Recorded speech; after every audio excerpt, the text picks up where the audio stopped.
आपकी जिंदगी इस बात पर निर्भर करती है कि आपने अपनी पर्सनल लाइफ से खुदा के नाम को कितनी महिमा दी, या आपने अपनी जिंदगी में ऐसे कुकर्म किए हैं कि परमेश्वर के नाम को निंदा जा रहा है, कि आपने अपनी जिंदगी में ऐसे काम किए हैं कि परमेश्वर के नाम को महिमा मिल रही है। परमेश्वर ने कहा तुम्हारे भले कामों को देखकर लोग तुम्हारे पिता की जो स्वर्ग में है लोग बढ़ाई करें।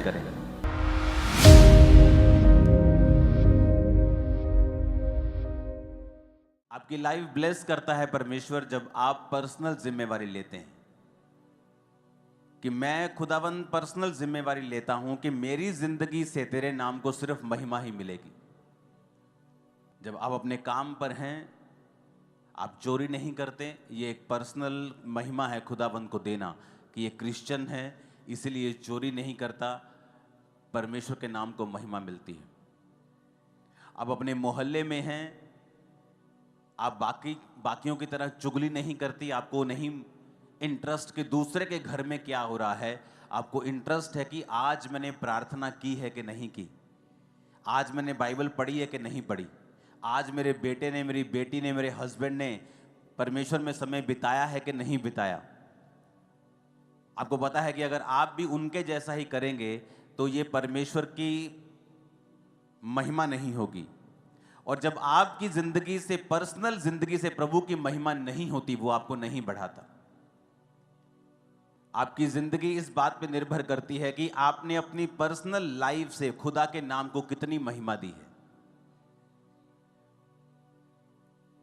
क्या आपने अपनी जिंदगी में ऐसे कुकर्म किए हैं कि परमेश्वर के नाम को निंदा जा रहा है, कि आपने अपनी जिंदगी में ऐसे काम किए हैं कि परमेश्वर के नाम को महिमा मिल रही है। परमेश्वर ने कहा तुम्हारे भले कामों को देखकर लोग तुम्हारे पिता की जो स्वर्ग में है लोग बढ़ाई करें। जब इजरायली लोग निकले वहां से तो बड़े चमत्कार दिखा के निकले। तो जब इजरायली लोग वहां पहुंचे नहीं जहां उनको पहुंचना चाहिए था, तो आप जानते हैं लोगों ने क्या कहा? लोगों ने परमेश्वर के नाम को निंदा दी। परमेश्वर ने कहा इनका परमेश्वर तो बड़ी बड़ी बातें करके इनको यहां से ले गया था, लेकिन वहां नहीं पहुंचाया जहां इन्हें पहुंचाने का वायदा परमेश्वर ने किया था। और वचन में क्या लिखा है कि इसके कारण परमेश्वर की निंदा हुई अन्य जातियों में। अन्य जातियों ने यह नहीं देखा कि अगर वो इजरायली नहीं पहुंचे कनान में तो उसका कारण, वो कारण नहीं ढूंढा उनको नहीं पता कि वो व्यभिचार के कारण नहीं पहुंचे, वो मूसा के खिलाफ कुड़कुड़ा के वहां नहीं पहुंचे, वो उन्होंने मूर्ति पूजा की इसलिए वहां, वो उन्होंने कुछ नहीं देखा। उन्होंने सिर्फ यही देखा कि ये वहां पर नहीं पहुंचे क्योंकि परमेश्वर ने पहुंचा नहीं पाया। और बाइबल कहती है अन्य जातियों ने परमेश्वर के नाम की निंदा की। आपके कारण अगर परमेश्वर के नाम को महिमा मिलेगी, परमेश्वर आपको पब्लिकली रिवॉर्ड करेगा और बढ़ाएगा। और अगर आपके कारण परमेश्वर के नाम को निंदा मिलेगी, अगर उसको महिमा मिलेगी वो आपको बढ़ाएगा, अगर उसको निंदा मिलेगी वो आपको बढ़ाएगा नहीं, वो आपको घटाएगा। और ये शुरुआत होती है छोटे लेवल से। जब आपको कोई नहीं देख रहा और फिर भी आप परमेश्वर में वफादार हैं, तो परमेश्वर आपको आगे लेके जाता है। उस चोरी को, उस व्यभिचार को कोई नहीं देख रहा, किसी को मालूम नहीं होगा, लेकिन परमेश्वर को मालूम होगा, जो बढ़ाने और घटाने वाला परमेश्वर है, जो ये कहता है मैं ही मरहम लगाता हूं, मैं ही घायल करता हूं, मैं ही पट्टी बांधता हूं, मैं ही मारता हूं, मैं ही जिलाता हूं। रोमियो 2 उसकी 24 आयत में आप स्क्रीन पर देखेंगे, सिर्फ नोट करेंगे और पढ़ेंगे घर जाके इसको। क्योंकि तुम्हारे कारण अन्य जातियों में परमेश्वर के नाम की निंदा की जाती है। इसमें परमेश्वर कंप्लेंट करता है कि तुम्हारे कारण। परमेश्वर ने ये नहीं कहा मेरे कारण या शैतान के कारण कि शैतान कर रहा है। परमेश्वर ने कहा नहीं, तुम्हारे कारण परमेश्वर की निंदा की जाती है अन्य जातियों में। वचन में लिखा है, जब आप न्यायियों 6 उसकी 1 से 6 आयत पढ़ते हैं, तब इजराइलियों ने यहोवा की दृष्टि में बुरा किया, इसलिए यहोवा ने उन्हें मिधानियों के वश में 7 वर्ष तक रखा। और मिधानी इजराइलियों पर प्रबल हो गए, और मिधानियों के डर के मारे इजराइलियों ने पहाड़ों के गहरे खड्डों और गुफाओं और किलों में अपने निवास बना लिए। जब जब इजरायली बीज बोते तब तक मिधानी, अमालेकी और पूर्वी लोग चढ़ाई करके सब कुछ खत्म कर देते थे। अब अज्जा तक छावनी डाल डालकर भूमि की उपज नष्ट कर डालते थे, और इजरायलियों के लिए ना तो भोजन वस्तु, ना भेड़ बकरी, ना गाय बैल, ना गधा छोड़ते थे। 6 आयत में लिखा, मिद्यानियों के कारण इजरायली बड़ी दुर्दशा में पड़ गए, तब इजरायलियों ने यहोवा की दुहाई दी। और पहली लाइन में फिर पढ़ेंगे, इजरायलियों ने यहोवा की दृष्टि में बुरा किया, इसलिए यहोवा ने उन्हें मिद्यानियों के वश में 7 वर्ष तक रखा। अब यहां शैतान प्रबल नहीं हुआ उनके ऊपर, यहां कहीं नहीं लिखा कि शैतान ने उनको अपने वश में कर लिया। परमेश्वर ने कहा वो परमेश्वर से मुड़ गए और इजरायलियों ने पाप किया, इसलिए परमेश्वर ने उन्हें मिद्यानियों के यानी उनके दुश्मन के वश में 7 वर्ष तक रखा। इसलिए नहीं कि शैतान भारी था, मैं आपको बताना चाहता हूं कि जब आप मौका देंगे शैतान को, अन्य जातियां खुश होंगी। नहीं तो अन्य जातियों के पास 0.11%, 0.0001% भी पावर नहीं है आपके ऊपर रेन करने की, आपके ऊपर चढ़ने की। मैं आपको बताता हूं, आप परमेश्वर के दास और दासियां हैं, उसके बेटे और बेटे, किसी की औकात नहीं है आपको छू जाए, मैं आपको बता रहा हूं। लेकिन वचन कहता है तुमने शैतान को मौका दिया, तुमने वो किया जो बाइबल के खिलाफ था। और बाइबल कहती है इसके कारण अन्य जातियों ने परमेश्वर के नाम की निंदा की। उन्होंने ये नहीं कहा ये व्यक्ति बुरा है, उन्होंने कहा नहीं, पूरी क्रिश्चियनिटी बुरी है। और जब आप परमेश्वर के नाम को नीचा करेंगे, परमेश्वर आपको और नीचा करेगा।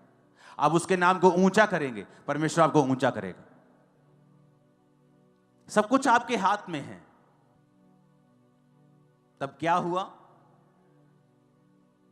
7 आयत में लिखा है, न्यायियों 10 उसकी 6 से 10 जब आप पढ़ते हैं, 6 में लिखा, जब इजरायलियों ने यहोवा की दृष्टि में फिर बुरा किया, तो 7 आयत में लिखा, यहोवा का क्रोध इजराइल पर भड़का और उन्हें पलिश्तियों और अमोनियों के अधीन कर दिया। पूरी बाइबल आप पढ़ के देखो, जब जब इजरायलियों ने बुरा किया, परमेश्वर ने उन्हें दुश्मन के वश में कर दिया। एक सताव होता है आपको बढ़ाने के लिए होता है, एक होता है कि आप अपनी गलतियों की वजह से उस चीज में पड़ते हैं। और यहां पर अगर आप बाइबल में पूरी बाइबल को ध्यान से पढ़ेंगे तो वचन में लिखा है कि हमेशा इजरायली फंसते थे अपने पाप के कारण, और फिर परमेश्वर की दुहाई देते थे, परमेश्वर उन्हें फिर छुड़ाता था, फिर वो परमेश्वर में बिगड़ जाते थे, फिर वो दुश्मन के वश में चले जाते थे, फिर परमेश्वर की दुहाई देते थे और फिर परमेश्वर ने छुड़ाता था। ऐसा चलता रहा कितने 100 सालों तक। जबकि ऐसा करने के लिए आप नहीं बुलाए गए हैं, आप बुलाए गए हैं, बाइबल कहती है, परमेश्वर के गुणों को दिखाने के लिए, परमेश्वर की ग्लोरी को दिखाने के लिए, उसके गुणों को दिखाने के लिए, उसकी पावर को दिखाने के लिए।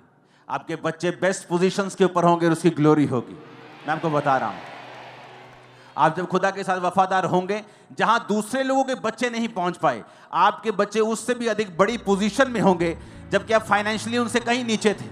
मैं आपको बता रहा हूं, परमेश्वर दिखाएगा आपको कि उसने आपको चुना है। और अगर आप उसकी महिमा करेंगे, अगर आप परमेश्वर के नाम को ऊंचा करेंगे, अगर आप पर्सनल जिम्मेवारी के साथ परमेश्वर के नाम की महिमा करेंगे, वो आपको बढ़ाएगा। बाइबल कहती है सैमसन को भी इसीलिए चुना गया था, एक माइटी मैन ऑफ गॉड, जिसे चुना गया परमेश्वर ने पलिश्तियों के हाथ से इजरायलियों को छुड़ाने के लिए। पर वचन कहता है उसकी एक कमी थी, औरतों के पास जाना, वैश्याओं के पास जाना, उसकी कमी थी। और वचन कहता है उस कमी के कारण उसने अपना भेद औरत को बताया, उसने उसके सारे बालों को जिसमें उसकी पावर थी काट दिया। और जब फिर पलिश्ती उस पर कब्जा करने के लिए आए, उसने सोचा अभी भी मैं ऐसे लटों को झटकाऊंगा और ऐसे ही परमेश्वर का आत्मा उस पर उतरेगा। तो वचन कहता है आत्मा उतरा नहीं, और उसने सैमसन को वश में करके उसकी आंखों को नोच लिया। वो सैमसन जो उनका मजाक उड़ाता था, अब वो लोग सैमसन का मजाक उड़ाने लगे। कारण क्या था? शैतान। अरे शैतान तो लोगों को छू भी नहीं सकता, हम लोगों को शैतान तो टच भी नहीं कर सकता। बाइबल कहती है वो तो हमारे पांव की जूती के नीचे है। हमें लताड़ने का परमेश्वर ने अधिकार दिया है, डांटने का अधिकार दिया है, निकालने का अधिकार दिया है। शैतान आपकी लाइफ में कुछ नहीं कर सकता। लेकिन यहां पर सैमसन ने मौका दिया, और वचन कहता है उसके बाद सैमसन की बेइज्जती हुई। सैमसन की सारी चीजें जो उनके खिलाफ चलनी चाहिए थी, अब सैमसन के खिलाफ चल रही थी।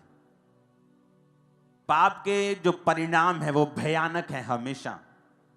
इसलिए कलीसिया को बताया जाता है, उस समय कलीसिया को गुस्सा लगता है, लोगों को गुस्सा लगता है, लेकिन उनको बताया जाता है कि जो तुम कर रहे हो इसका परिणाम भयानक है, इसका परिणाम अच्छा नहीं है। तो हमें अभी सुधर जाना चाहिए ताकि बाद में अन्य जातियों में भी परमेश्वर के नाम की निंदा ना हो। लास्ट अगस्त जो निकला, मेरे 20 साल परमेश्वर में पूरे हुए। और एक बात मैं अपनी आत्मा में मैं जानता था कि मेरा एक सेकंड साइकिल अब शुरू होगा। जिस तरह से पहले साल 2004 में हुआ था, उसी तरह की कुछ ऐसी चीजों को मैं फेस कर रहा था 2024 के अगस्त से। मुझे मालूम था कि ये शारीरिक नहीं है, ये स्पिरिचुअल है। मुझे मालूम था कि ये वही फाइट शैतान मुझे देने की कोशिश कर रहा है जो मुझे 2004 में फील होती थी। मैं पहले वाले स्थान में चला गया, 2004 वाले स्थान में, जब चारों ओर फाइट्स थी। लेकिन मैं आपको बता रहा हूं, उन दिनों में प्रार्थना से, फास्टिंग से, फिर वही चीजें, फिर वही प्रार्थना, फिर उसी तरह, मैं नहीं जानता अपनी लाइफ में 2004 में जब मैं परमेश्वर में आया और जब मैं परमेश्वर की प्रेजेंस में जाता था तो मेरे हमेशा आंसू निकलते थे। हमेशा, अगर मैं परमेश्वर की प्रेजेंस में 10 बार जा रहा हूं तो 10 बार मेरे आंसू निकलते थे। वो मेरी लाइफ की सिचुएशन ऐसी थी। और वही चीज मैंने महसूस की 2024 में कि जब भी मैं परमेश्वर की प्रेजेंस में जा रहा हूं, मैं अजीब तरीके के साथ परमेश्वर के सामने दुहाई दे रहा हूं। लेकिन खुदाबंद जब आपको ऐसी परीक्षाओं में डालता है, वो एक्चुअली आपको बढ़ाने के लिए होती हैं। जब मैं इस बार वापसी आ रहा था मेलबर्न से दिल्ली की फ्लाइट में, तो मुझे नींद नहीं आ रही थी। मुझे मालूम था मुझे नींद नहीं आएगी। ये 12 घंटे की फ्लाइट में मैं 9 घंटे प्रेयर में था। जाते वक्त अलग था माहौल, लेकिन आते वक्त मैं टोटल प्रार्थना में था। तो जब मैं प्रेयर कर रहा था तो परमेश्वर ने मुझे विजन्स देने स्टार्ट किए। और मैं आपको बताऊंगा आने वाले समय में जो खुदा ने विजन दिया है वो इतना ग्लोरियस है और इतना महान है। और इस चर्च को, इस सेवकाई को, और इस विजन को और इस मिशन को परमेश्वर वहां जाके खड़ा कर देगा जहां पर बड़े बड़े मिशंस को आप देखते हो, उनकी कैटेगरी में परमेश्वर हमें खड़ा करने वाला है। मैं आपको बता रहा हूं, क्योंकि वो चीजें मैंने निकाल ली, वो समय मैंने निकाल लिया प्रार्थना में, उपवास में, आंसुओं के साथ प्रार्थना करते हुए। मुझे मालूम था कि जिस चीज से मैं गुजर रहा हूं, मैंने कोई गलत काम नहीं किया, लेकिन मैं निकल रहा हूं। लेकिन जब परमेश्वर ने मुझे विजन देना स्टार्ट किया, मुझे बताना स्टार्ट किया, और मैं प्रार्थना में था, और इसलिए नहीं कि परमेश्वर क्यों हो रहा है, कैसे हो रहा है, मैं ऐसे कभी प्रार्थना नहीं, बस जस्ट परमेश्वर की प्रेजेंस में आप बाइबल पढ़ रहे हैं, आप प्रार्थना कर रहे हैं, और परमेश्वर ने सारी चीजों को जाहिर करना शुरू किया। वो ग्रेट काम करने वाला है हमारे बीच में, एक ऐसा लेवल जो कभी सोचा नहीं जा सकता, जो एक ड्रीम होगा लोगों के लिए, जिसमें परमेश्वर हमें लेके जाने वाला है दिनों, महीनों में, अब हफ्तों में। मैं आपको बता दूंगा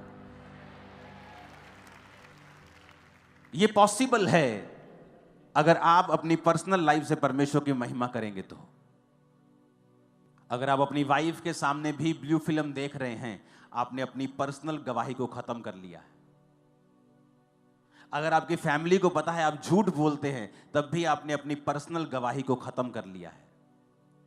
आपकी पर्सनल टेस्टिमनी आपके लिए सबसे बड़ा ट्रेजर है, सबसे बड़ा धन है, सबसे बड़ा खजाना है। आपकी गवाही जो आपको अपने आसपास लोगों को पहले बतानी है। पहले आपके लोकल लोगों को आपकी गवाही मालूम होगी, फिर आपके मोहल्ले को, फिर आपके नगर को, आपके देश को, आपके पूरे वर्ल्ड को फिर आपकी टेस्टिमनी मालूम होगी। लेकिन शुरुआत आपके घर से होगी, आपके आसपास के लोगों से होगी कि आप कैसे हैं। हो सकता है कई साल आपकी सिचुएशन चेंज ना हो और परमेश्वर ये चेक करे कि आप कैसे हैं। जो विजन, जो मिशन परमेश्वर ने आपको दिया है, कि आप उसको संभाल पाएंगे, कि आप उसके काबिल हैं, वो आपको परखेगा कई तरीकों के साथ। और मैं लोगों को एक मैसेज देना चाहता हूं जो परमेश्वर ने आज अभी इस मीटिंग में आने से पहले मुझे दिया है। जिन लोगों को लगता है कि परमेश्वर के नाम को ऐसा बोला जा रहा है किसी व्यक्ति के कारण या किसी के कारण, उनको एक वचन जो परमेश्वर ने मुझे दिया मैं आपको देना चाहता हूं। यहोजकेल 36 उसकी 23 हम सब पढ़ेंगे भी, सब स्क्रीन पर भी देखेंगे, सब बाइबल की ओर भी देखेंगे अगर बाइबल आपके पास है तो। परमेश्वर कहता है, मैं अपने बड़े नाम को पवित्र ठहराऊंगा, जो जातियों में अपवित्र ठहराया गया, जिसे तुमने उनके बीच अपवित्र किया, और जब मैं उनकी दृष्टि में तुम्हारे बीच पवित्र ठहरूंगा, तब वे जातियां जान लेंगी कि मैं यहोवा हूं। परमेश्वर यहोवा की यही वाणी है।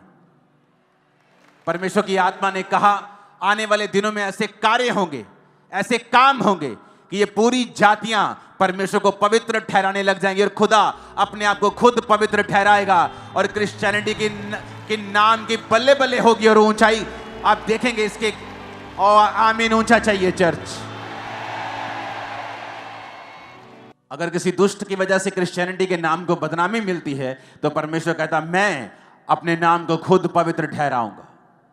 आने वाले समय में आप देखोगे खुदा के नाम को इसी जगहों के ऊपर ऊंचा होते हुए, और ये मेरा नहीं, ये खुदा का वचन है आप लोगों के लिए और पंजाब की कलीसिया के लिए और इंडिया की कलीसिया के लिए और दूर सब देशों की कलीसिया के लिए। वो अपने नाम को पवित्र ठहराएगा और उसे किसी टीवी चैनल की जरूरत नहीं है अपने नाम को पवित्र ठहराने के लिए। जब वो काम करने पे आएगा वो ऐसा करेगा लोग देखते रह जाएंगे। और परमेश्वर कहता है जातियां जान लेंगी कि मैं यहोवा हूं। हालेलुया। परमेश्वर हमें एग्जाम्पल्स देता है किस तरह से हमें चलना है और किस तरह से नहीं चलना है। इसलिए बाइबल में जब भी आप देखेंगे तो परमेश्वर के जो लोग थे उनकी गलती को छुपाया नहीं गया है। यह नहीं कि अगर दाऊद ने व्यभिचार किया तो उसकी गलती को छुपा दिया कि दाऊद ने नहीं किया। परमेश्वर ने बताया कि दाऊद ने व्यभिचार किया और उसकी वजह से दाऊद को मुसीबतें सहनी पड़ी, उसके घर में तलवार चली, दाऊद को फिर नंगे पांव वहीं भागना पड़ा जहां से उसने शुरुआत की थी।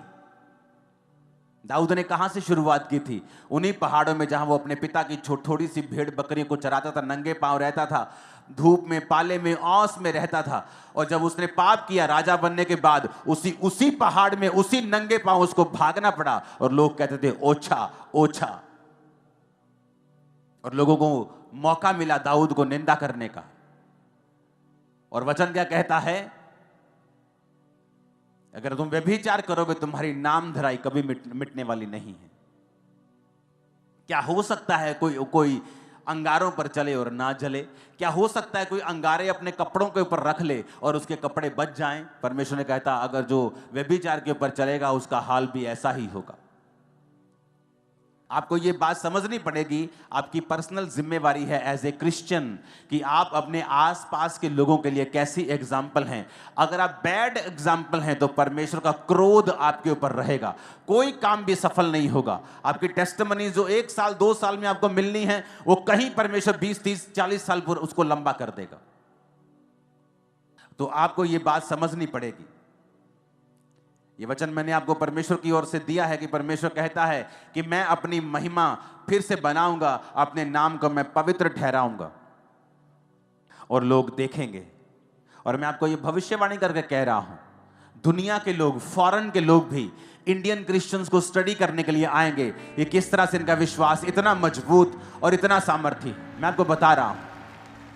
आप देखोगे आने वाले समय में दूसरे देशों के लोगों को भेजा जाएगा कि जाओ और इंडियन क्रिश्चियंस जो हैं उनकी लाइफ को स्टडी करो, ये किस तरह से परमेश्वर ने उनकी लाइफ में काम किया या उन्होंने किस तरह से बेदारी को फैलाया है। उनकी लाइफ्स को जाके स्टडी करो ताकि हम भी अपने देश में वैसा ही, आप देखोगे इस भविष्यवाणी को पूरा होते हुए। मैं आपको बता रहा हूं, मोरक्कन को आप बड़े लोगों को, तुर्कियों को आप बड़े लोगों को देखोगे, खासकर व्हाइट स्किन लोगों को आप ज्यादा देखोगे इंडिया में आते हुए, पंजाब में आते हुए, जस्ट स्टडी करने के लिए कि परमेश्वर ने इनकी लाइफ में कैसे काम किया और कैसे सुसमाचार ये फैलाते हैं, क्यों ये परमेश्वर इनकी लाइफ में इतना बड़ा काम कर रहा है। वो आपकी स्टडी करने के लिए आएंगे और खुदा के नाम की महिमा होगी।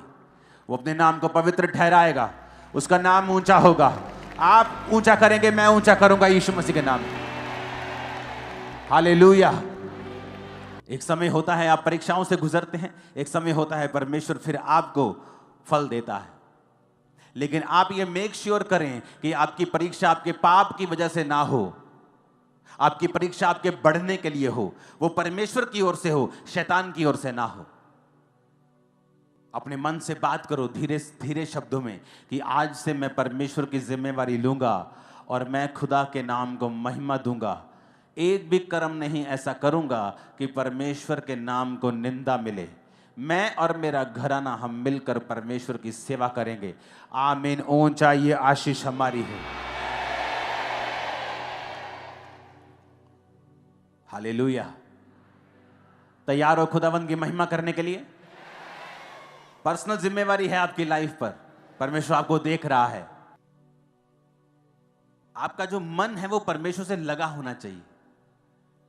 अगर आपका मन प्रभु से लगा हुआ है, जब आप चर्च में नहीं हैं या फायर एटमॉस्फेयर में नहीं हैं, आप वर्शिप के माहौल में नहीं है, जस्ट अपने वर्क प्लेस पे हैं, कहीं घूम रहे हैं, कहीं जा रहे हैं, अगर आपके मन में हमेशा परमेश्वर के साथ आप जुड़े हुए हैं, आपको मालूम होगा क्या गलत है और क्या सही है। मुझे ये नहीं करना है, मुझे ये करना है। बाइबल कहती है जब आप पाप करते हैं छोटा सा, आपका विवेक निर्बल हो जाता है। क्या हो जाता है? कमजोर हो जाता है। आप छोटे छोटे पाप करते हैं ना, और ऐसे पाप करते हैं आपको मालूम होता है कि ये पाप है, धीरे धीरे वो पाप आपकी लाइफ में रेगुलर हो जाता है। अगर आपके शरीर को थकावट हो जाए एक दिन तो बहुत महसूस होती है, लेकिन जब लगातार वो चलती जाती है आप हैबिचुअल हो जाते हैं कि ये प्रॉब्लम आपकी लाइफ में है। जब एक व्यक्ति छोटे छोटे पाप करता है, आंखों का पाप, व्यभिचार, कुछ मोबाइल पे देख लिया, कुछ गलत काम कर लिया, उसका विवेक निर्बल हो जाता है। जब आप निर्बल हो जाते हैं, तब अगर आप अपनी निर्बलता का इलाज ना करें तो आप मर जाते हैं। और जब विवेक मर जाता है, मैं आपको बता रहा हूं, वो अगर वो पाप भी करेगा उसका विवेक उसे दोषी नहीं ठहराता। पता है क्यों? क्योंकि उसका विवेक मरा हुआ है। एक मरा हुआ बंदा इल्जाम नहीं लगा सकता। एक मरा हुआ व्यक्ति नहीं कह सकता ओ तेरे मुंह पे दाग लगा हुआ है, ओ तेरे कपड़ों पे दाग है। मरा हुआ व्यक्ति नहीं कह सकता। जब पाप कर करके विवेक को खत्म ही कर लिया, विवेक मार ही लिया, तो विवेक दोषी क्यों ठहराएगा फिर आपको? फिर विवेक आपको दोषी नहीं ठहराएगा, क्योंकि आपका विवेक तो मरा हुआ है। अगर मरा हुआ ना होता तो इतने बड़े बड़े आप काम ना करते। कितने मेरी बातों को समझ रहे हैं? आप प्रभु में सही चल रहे होते हैं, आप कुछ गलत करते हैं, हल्का सा भी आपके अंदर गिल्टी की भावना आती है। कितने मेरी बात को समझ रहे हैं? चाहे आप थोड़ा सा डांट भी नहीं किसी, आपके अंदर गिल्टी की भावना आती है, गिल्टी फील होता है। लेकिन कईयों को नहीं होता है। क्यों? क्योंकि वो अपने विवेक को निर्बल कर करके विवेक को मार चुके हैं, डेड कर चुके हैं, डेथ हो गई है विवेक की। अब वो कुछ भी कर रहे हैं क्योंकि उनका विवेक उन्हें दोषी कहते हैं। विवेक दोषी नहीं ठहराता तो आप दोषी नहीं। बाइबल ऐसा नहीं कहती। बाइबल कहती है वचन तुम्हें दोषी ठहराता है, सिर्फ विवेक नहीं। अगर वचन तुम्हें दोषी ठहराता है तो तुम दोषी हो। अगर तुम्हारा विवेक मर ही चुका है तो वो तुम्हें दोषी कैसे ठहराएगा? क्योंकि तुमने उसे खत्म कर दिया है पाप कर करके। हालेलुया। तो जब आप पहले स्टेप पे होते हैं और आपके अंदर गिल्टी आती है कि नहीं ये मुझे गलत लग रहा है, ये थोड़ी सी चोरी, इनडायरेक्ट चोरी, ये चीजें, तभी उसको इलाज करना है, तभी अपने दुर्बलता का इलाज करना है। विवेक को तभी कमजोर होने से बचाना है और उसे मजबूत रखना है। क्योंकि विवेक जब कमजोर हो जाएगा धीरे धीरे वो मर जाएगा, और जब मर जाएगा तुम कुछ भी कर लो, कत्ल भी कर दोगे, तुम कहोगे कोई बात नहीं मूसा ने भी किया था। फिर तुम एग्जाम्पल्स ढूंढने लगोगे बाइबल में से, और तुम वचन का आसरा लेकर फिर गलत काम करोगे, क्योंकि तुम्हारा विवेक जो है वो मर चुका है। अपने विवेक को मरने नहीं देना, अपने अंदर वाले आदमी को मरने नहीं देना, और उसे कमजोर नहीं होने देना, उसे मजबूत रखना है। क्योंकि जब आपका विवेक सही होता है तब परमेश्वर आपके अंदर एक विश्वास का उत्पत्ति करता है। अगर आपकी लाइफ में एक बड़ा काम आपको करना है कि ये मेरी लाइफ में हीलिंग होनी चाहिए, खुदावन ये मेरा बेटा बचना चाहिए, प्रभु ये मेरी बेटी मसीह में आनी चाहिए, प्रभु मेरा हस्बैंड मसीह में आना चाहिए, उसके लिए आपको संपूर्ण फेथ चाहिए कि आप प्रार्थना में बैठे, खुदावन मेरे हस्बैंड के दिल दिमाग रुझ जिस्म जान पे अपना अधिकार कर। जितनी अंधकार की शक्तियां इसके जीवन में मैं डांटती हूं, यीशु के नाम में इसके जीवन को छोड़ के जाए। ये दलेरी कब आएगी? जब आपके अंदर विश्वास होगा कि यीशु के नाम में मैं सारे बंधन अपनी लाइफ के, गरीबी के, हमारी लाइफ में जितने गरीबी के श्राप हैं मेरे परिवार पर, मैं सारे बंधन तोड़ता हूं, डांटता हूं यीशु के नाम में। ये दलेरी कैसे आएगी? जब विवेक ऊंचा होगा और विश्वास हाई होगा। जब आपका विवेक निर्बल नहीं होता और आप विवेक मजबूत होता है, आपको पता है आप किसी बात में दोषी नहीं, आपका विश्वास टॉप पे होता है। क्यों? जब आपका विवेक सही होता है, आपका कनेक्शन प्रभु के साथ तार जुड़ी होती है। जब तार जुड़ी होती है, प्रभु आपसे बात करता है, आपको सुनाई देती है। निर्बल विवेक में जब प्रभु बात करता है तो कभी सुनाई देती है, कभी आधी सुनाई देती है, कभी अधूरी, कभी सुनाई देती है, कभी सुनाई देती नहीं है। जब विवेक मरा हुआ होता है तो परमेश्वर चिल्ला चिल्ला के भी बात करे, आपको कभी मालूम नहीं होगा कि प्रभु क्या चाहता है। जब विवेक मजबूत होता है, उससे क्या होता है, आपका मन आपको दोषी नहीं पाता। आप जब प्रार्थना करते हैं, प्रभु के सामने जाते हैं, तो आपको एक हियाव होता है कि मैं जो मांग रहा हूं परमेश्वर मुझे देगा। बाइबल का जो विश्वास है आपके अंदर एक अजीब रीति का बन जाता है। और जब आपका विश्वास बढ़ने लगता है, आपका विवेक हाई लेवल पे होता है, आप प्रेयर करते हैं और शैतान भागता है। कितने मेरी बात को समझ रहे हैं? क्यों? अब आपको मालूम शैतान क्यों आपके विवेक को निर्बल करना चाहता है? ताकि आपका विश्वास कम हो, आपका कनेक्शन कंप्लीट ना हो, आपको प्रभु की आवाज सुनाई ना। आपको मालूम है एक बात, परमेश्वर हर एक जन से बात करता है। जरूरी नहीं वो आपसे कानों में बात करे, लेकिन वो हर एक जन से बात करता है। आपके सर्कमस्टेंसेस के द्वारा, वर्ड के द्वारा, आपके परमेश्वर के दास के द्वारा, किसी भी माध्यम के द्वारा आपसे वो बात करता है। अगर आपका विवेक निर्बल नहीं है, अगर आपका विवेक मरा हुआ नहीं है, आप उसकी बात को झट समझ जाते हैं, चाहे वो 4 साल का बच्चा क्यों ना हो, कि ये बात मुझे परमेश्वर ने बोली है।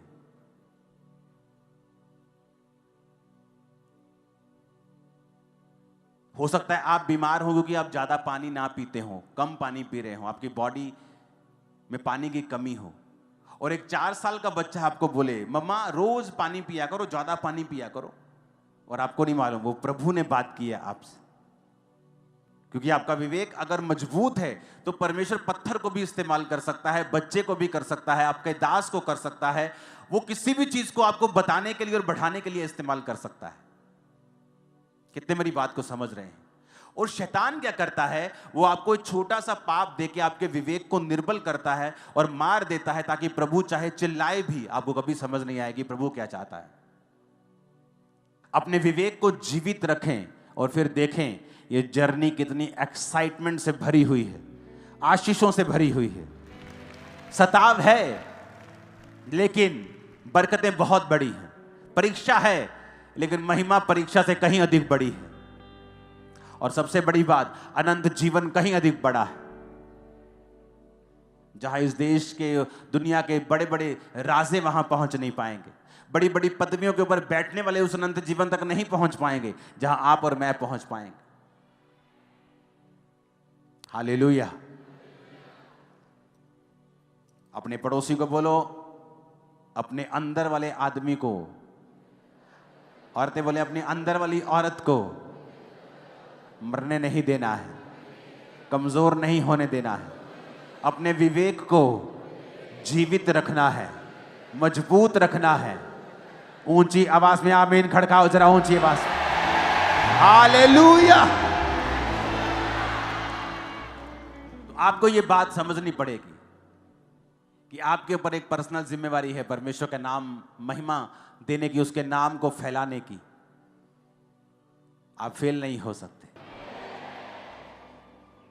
बाइबल बहुत सख्त है, उसमें तो लिखा है जो परमेश्वर की सेवा करने वाला है वो निंदा से परे होना चाहिए, उसका आंचल साफ होना चाहिए, नहीं तो वो पास्टर की कुर्सी पर नहीं बैठ सकता है। वचन तो इतना सख्त है कि आप सोच भी नहीं सकते। कई मामलों में आपको परमेश्वर में चलना होगा, बढ़ना होगा। दुनिया में क्या हो रहा है, लोग क्या कर रहे हैं, भूल जाओ, अपनी लाइफ देखो आपको क्या करना है। दुनिया के साथ क्या हो रहा है, लगातार फोन पे जुड़े रहते हो तुम लोग, छोड़ दो, अपनी लाइफ को चेक करो। क्योंकि शैतान किसी का सगा नहीं है, अगर वो एक के साथ कर सकता है दूसरे के साथ भी कर सकता है।